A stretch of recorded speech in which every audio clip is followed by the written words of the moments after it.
నమస్తే, welcome to our channel. నేను మీ సిరి. ఈ రోజు మనతో పాటు ఉన్నారు ప్రముఖ రాజకీయ విశ్లేషకులు అరసమల్లి శ్రీనివాస్ గారు. నమస్కారం సార్. నమస్కారం. సార్, అసెంబ్లీ సాక్షిగా జగన్ కి జలక్ ఇవ్వబోతున్నారు నలుగురు ఎమ్మెల్యేలు అని చెప్పేసి ఒక సమాచారం అయితే అందుతుంది సార్. సో దీని మీ అభిప్రాయం చెప్పండి సార్. 40 మంది కాదు, దాదాపు 100 మంది ఇస్తారు జలక్. ఎందుకంటే నిన్న సమావేశం సభలో చూస్తాడు మొఖాలు చూడండి ఎలా ఉన్నాయో. 6 రోజుల క్రితం కోసిన గులాబీ పువ్వుల్లాగా వాడిపోయి ఉన్నారు. రేపు మోపో రేతలు రాలిపోయే పువ్వుల్లా కనపడుతున్నారు. అంటే వాళ్ళు చూస్తుంటే నాకు ఏ పాట గుర్తుకొచ్చిందంటే రాలిపోయే పువ్వు రాగాలి ఎందుకు అన్నట్టుగా, వాళ్ళు ఎందుకు నీకు అసెంబ్లీకి ఎందుకు వచ్చారో బాబు నువ్వు అన్నట్టుగా అనిపించింది నాకు. జగన్మోహన్ రెడ్డి గారు కూడా ఆయన ప్రసంగం చెప్తుంటే మామూలుగా ఇది వరకు ఒకళ్ళు మించి ఒకళ్ళు తప్పట్లు కొట్టే చీకటి గొంతులు చేసుకున్నారు. అక్కడ అందరూ కూడా గంగెట్టి వేసుకుని ఇప్పుడు తిరునాళ్ళ తప్పుకొని కుర్రోళ్ళ చూస్తున్నారు. వాళ్ళందరూ బిక్కుమంటాం. ఇప్పుడు తిరునాళ్ళకి వెళ్తారో ఆ తప్పిపోయడం కూడా ఎటు ఎలా వెళ్దాం, ఏం చేయడం తెలియదు, దిగులు కానీ అలా ఉన్నారు వాళ్ళందరూ. కాబట్టి 40 మంది జలక్ కాదండి, దాదాపు 100 మంది ఇచ్చేస్తారు జలక్. వాళ్ళందరూ రెడీగా ఉన్నారు. జగన్మోహన్ రెడ్డి థియేటర్లో మాట్లాడుతున్నాడు. ఆఖరి నిమిషంలో చంద్రబాబు నాయుడు గారు మేనిఫెస్టోని ఆయన ప్రచారం చేసాడు సభలో. చూసారా మీరు, విన్నారా?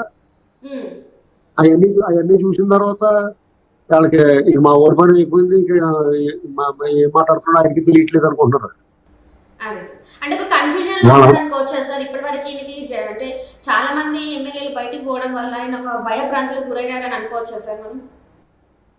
వాళ్ళు కన్ఫ్యూజన్ ఏం లేదండి, చాలా క్లారిటీగా ఉన్నారు. బయటకు పోవడం చూస్తున్నారు అందరూ.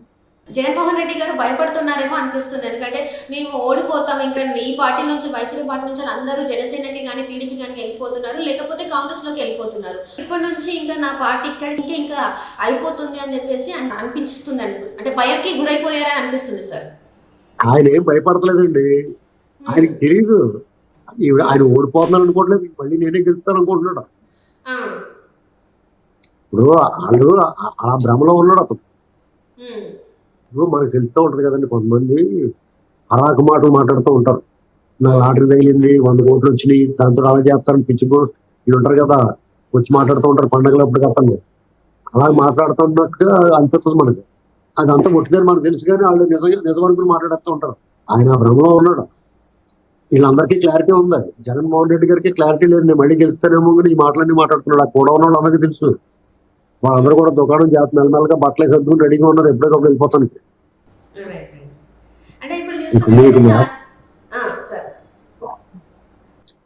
మీకు జగన్మోహన్ రెడ్డి గారు ఆయన ఒక్కడికే మళ్ళీ నేను గెలుస్తానని నమ్మకం ఉంది. కొంతమంది వేరే దారి లేని వాళ్ళు జగన్మోహన్ రెడ్డి గారు గెలవాలని కోరుకుంటున్నారు. వాళ్ళు కూడా సగం నమ్ముతున్నారు, ఏమో ఏదైనా చేస్తాడేమో, లాస్ట్ లో కొట్టేసైనా గెలుస్తామేమో, డబ్బులు ఇచ్చేసాను అనుకుంటున్నారు. చాలా మంది క్లారిటీ వచ్చేసింది, వాళ్ళకి కన్ఫ్యూజన్ లేరు ఎమ్మెల్యేలు. మన పని అయిపోయిందిరా బాబు, మన జాతీయ మాట్లాడాలి కాడి నుంచి వీలైతే ఏదో పార్టీలో దూరేద్దాం, టీడీపీ జనసేన లేకపోతే కాంగ్రెస్, ఇంకా మరి ఈయన పక్షం బీజేపీలో కన్నా పోదాం అని చూస్తున్నారు. వాళ్ళు ఏదో రాజు దూరేస్తారు. అలాగే ఇంకా అందులో ఉండరండి, అతని దగ్గర ఉండలేరు. ఎందుకంటే ఆ పార్టీలో రేపు కొడతారు, జనం కొడతారు. రేపు ఎన్నికల్లో నిలబడినా కానీ జనం కొడతారు, వాళ్ళు ప్రచారం చేసుకునేవారు. ఇప్పుడు వాళ్ళకి ఎంత దారుణమైన పరిస్థితి అంటే, బీజేపీ అసలు పొత్తు పెట్టుకోకూడదు, బీజేపీతో పొత్తు పెట్టుకుంటే కూడా వైసీపీని క్షమించిన లేరు జనం. అంటే బీజేపీ టీడీపీతో కలిసినా కానీ యాక్సెప్ట్ చేస్తారు, జగన్మోహన్ రెడ్డి పంపించాలన్న అంత దారుణమైన కఠినమైన నిర్ణయం తీసుకున్నారు జనం. అదే పరిస్థితి. ఇప్పుడున్న పరిస్థితులలో మాత్రం మొన్న జరిగిన సభలో కూడా నేను ఓడిపోతే కూడా నేను అది యాక్సెప్ట్ చేసుకుంటా, చెప్పినా కూడా నేను హ్యాపీగానే ఉంటా అని చెప్పేసి జగన్మోహన్ రెడ్డి గారు చెప్పడం జరిగింది. అయితే ఏదైతే ఇక్కడ తెలంగాణలో కేసీఆర్ చెప్పారో సేమ్ అవే మాటలు మళ్ళీ అక్కడ రిపీట్ అయినట్టు అనిపిస్తున్నాయి. సేమ్ ఇక్కడ ఏదైతే మార్పు వచ్చిందో ఏపీలో కూడా మార్పు వస్తుందేమో అని చెప్పేసి అనిపిస్తుంది సార్. దీంట్లో వాస్తవం ఉందంటారా? అక్కడ జనాలు కూడా మార్పు కోరుకుంటున్నారని అనుకోవచ్చా సార్? అంటే మార్పు కోరుకుంటున్నారు, టీడీపీ జనసేన గెలవబోతున్నారు అనుకోవచ్చా సార్? మార్పు కాదండి, పెద్ద వదిలించుకోవాలని చూస్తున్నారు. ఈ పేడ ఎప్పుడు వదిలిపోద్దని చూస్తున్నారు. మార్పు ఏంటండి? అది చంద్రబాబు గారి గురించి జనం అసలు ఎప్పుడు వస్తాడా ఈయన అని చెప్పేసి ఆయన కోసం ఆయన సభలు చూడండి ఎలాగ వచ్చేస్తున్నారు జనం, ఎగబడిపోయి వచ్చేస్తున్నారు. ఉమ్, జగన్మోహన్ రెడ్డి సభలకు పారిపోతున్నారు. ఉమ్, ఈ 2 నెలల్లో ఎప్పుడు గడుతుందిరా బాబు, ఎలక్షన్ ఎప్పుడు అవుతుందో, చంద్రబాబు గారు సీఎం ఎప్పుడు అవుతాడని చూస్తున్నారు అందరూ. ఉమ్, ఇది మార్పు కాదని ఆల్రెడీ చంద్రబాబు నాయుడు ఇదివరకు చేసాడు కదా.